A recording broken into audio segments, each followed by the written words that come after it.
Olá, amigos e amigas do Trincheiras da Esbórnia. Vou aqui nessa noite de segunda-feira gravar mais um vídeo rapidinho para vocês, para comentar sobre essas mudanças ministeriais promovidas pelo Jair Bolsonaro nesse dia 29 de março de 2021. Bom, eu vou aqui divergir da maior parte das pessoas de esquerda que estão achando que com essas mudanças Jair Bolsonaro almeja implementar um autogolpe, né? Eu acho que esse grupo, né, que pertence à esquerda ou aos progressistas, como preferirem, né, está muito assustado, né, com a verve autoritária do próprio Jair Bolsonaro e de seus filhos e dos seus apoiadores mais fiéis, né? É óbvio que a gente sabe que o chamado núcleo duro do bolsonarismo é afeito sim a uma ditadura, é um grupo de pessoas que acredita que a imposição da ordem deles é o melhor para uma sociedade, ou seja, que todas as mazelas do país são por conta da falta de ordem, né? E só que essa ordem, obviamente, é a visão de sociedade que eles têm.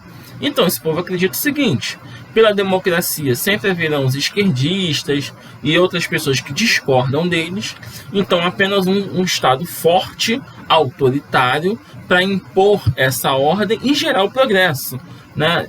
Então o núcleo duro do bolsonarismo acredita mesmo no lema da bandeira nacional, ordem e progresso, tá? E vê no Bolsonaro uma esperança para a concretização desse modelo de ordem, que é o modelo que eles acreditam ser o melhor.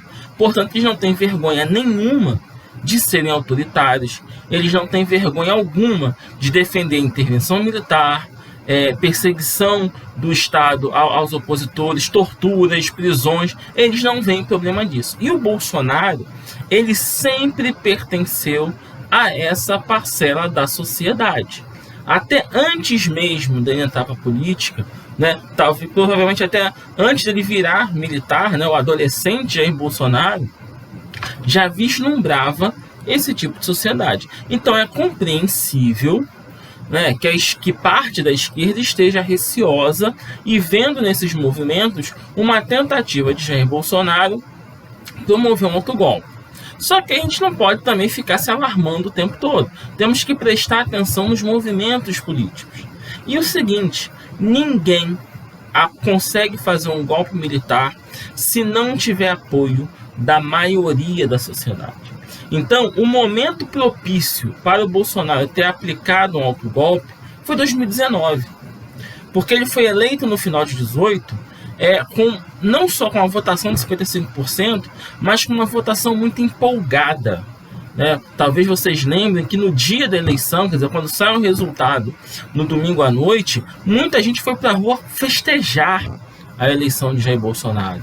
Então fica evidente ali que ele foi eleito com não só com uma grande popularidade, mas ele representou a esperança, né, de boa parte da sociedade que via naquilo que eu falei anteriormente, num político que representa a imposição da ordem, né, uma esperança de um Brasil melhor na visão deles. Porque, infelizmente, tem uma parcela significativa dos brasileiros que não vê problema em ditadura. Não vê problema de que o outro vai ser perseguido, contanto que ele tem alguma vantagem com isso. É triste, mas é a verdade. É a triste verdade do nosso país. Tá? Então, voltando, o momento ideal para o Bolsonaro ter aplicado um golpe, ou autogolpe, como preferir, teria sido em 2019. Agora, ele perdeu o bonde do golpe. Ele não tem mais condições de dar o golpe. Tá? Porque a popularidade de Jair Bolsonaro é uma coisa interessante. Bolsonaro tem uma popularidade, a popularidade que eu falo é a avaliação de bom e ótimo. Baixa, tá? Ou melhor, baixa e preocupante para um governante que almeja a reeleição. 35%, 30%, 28%, fica variando aí de acordo com o Instituto, com a metodologia de pesquisa. Vamos arredondar para 30%. 30% de bom e ótimo para quem almeja a reeleição é um número baixo, preocupa. Então, assim, ele tem uma grande chance de não se reeleger. Ou seja, 70% da população não vê como um governante bom ou ótimo. Então, se esse 70% identificar em um candidato de oposição, né, a perspectiva de fazer um governo melhor que o do Bolsonaro, as possibilidades do Bolsonaro caem bastante. Ao mesmo tempo, e daí que eu falei que é uma coisa interessante, a popularidade dele, 30% de bom e ótimo, na maior recessão da história, quase 5% de queda do PIB, 15 milhões de desempregados, 20 milhões de pessoas na miséria, tá? 40 milhões de desalentados, ou seja, as pessoas que são autônomas estão aí muito empobrecidas nesse país, e mesmo nesse caos econômico, tá? Porque a situação do Brasil de hoje, em termos de economia, é pior do que o 2015 da Dilma, que foi horrível mesmo, foi um ano muito ruim para a economia, 2015, início de 2016 do governo Dilma, e também do Collor, em 92. Né? Lembra que o Collor confiscou a poupança. Então, a situação econômica do Brasil hoje, né, 2020, início de 2021, é pior do que a situação econômica que levou aos impeachments de Dilma e Collor. E o cara, nesse caos que está a economia do Brasil, nesse caos que está a sociedade brasileira, as pessoas morrendo, literalmente, sabe? Não é mais uma força de expressão, não é uma metáfora. As pessoas estão morrendo por conta não só da Covid, mas da falta de política do governo Bolsonaro. A meu ver, não é nem falta de política, tá? Eu creio que a política dele é uma política que visa o assassinato de pessoas através da doença. E mesmo assim, o caboclo tem 30% de bom e ótimo. Então a popularidade dele, eu considero até alta por conta da crise, tá? É baixa numa avaliação de quem pretende a reeleição. Mas para um país em crise, do tamanho que está a nossa crise, nossa, a popularidade dele é muito sólida. Sejamos sinceros. Só que não é sólida o suficiente para ele conseguir aplicar um autogolpe. Então eu vejo que essas movimentações de hoje foi uma tentativa do Bolsonaro sobreviver ao final do mandato. Tá? Ele concluiu o mandato e tentar ter algum fôlego para a reeleição. Porque ele vai ter os 30%, e o restante. Ele precisa desses 30% e mais 20% e um voto para se reeleger. Correto? Para isso, ele tem que chegar ao final do mandato. Então ele faz dois movimentos. Ele demite o Ernesto Araújo, que é o cara que tinha arrumado uma briga feia com os senadores por conta lá do bate-boca dele com Cátia Abreu. Então ele precisava mandar um recado para o Congresso de que ele estava realmente, então, atendendo ao apelo dos senadores, demite Ernesto Araújo.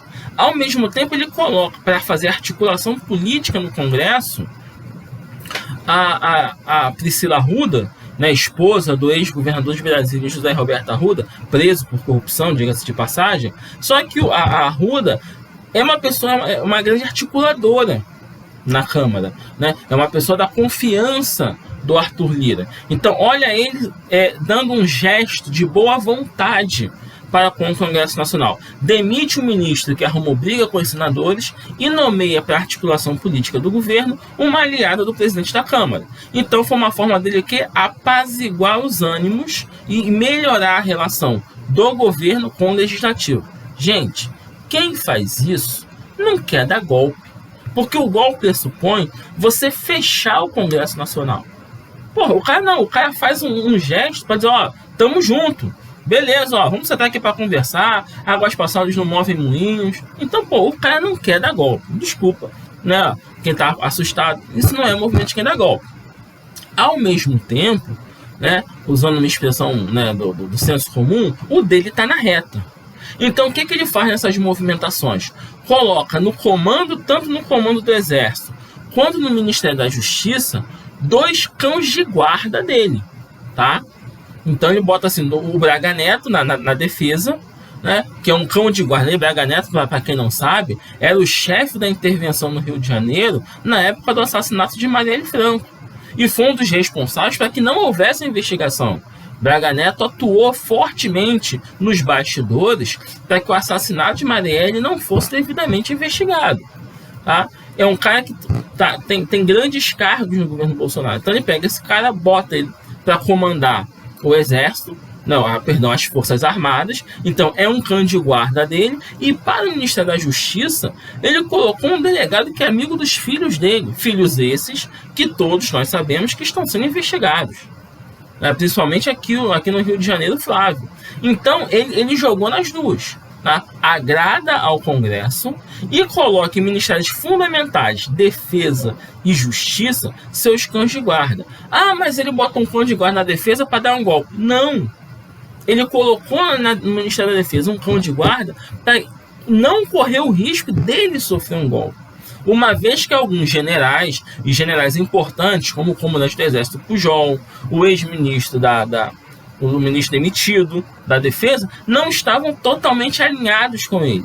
Então, assim, na dúvida, deixa eu tirar os caras que podem me trair, né? E vai que eles aceitem tramar um golpe contra mim, se ali é um Mourão e tudo mais. Então deixa eu me precaver, colocar alguém da minha total confiança para comandar as Forças Armadas, alguém da minha total confiança, não que o André Mendonça não fosse, mas alguém ainda mais confiável para estar no Ministério da Justiça e ele se blindar.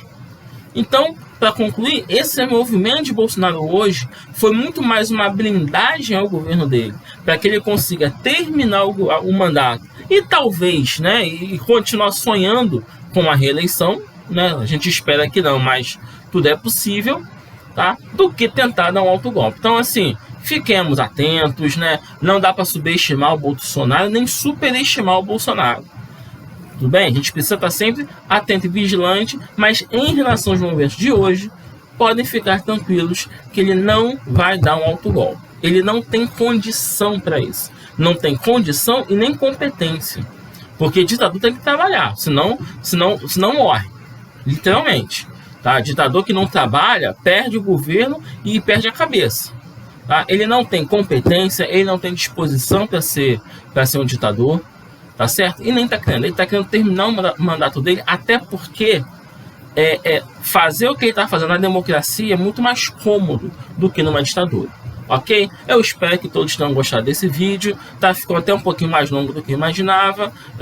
Curtam o nosso canal, comentem aí e tchau, tchau para todos vocês.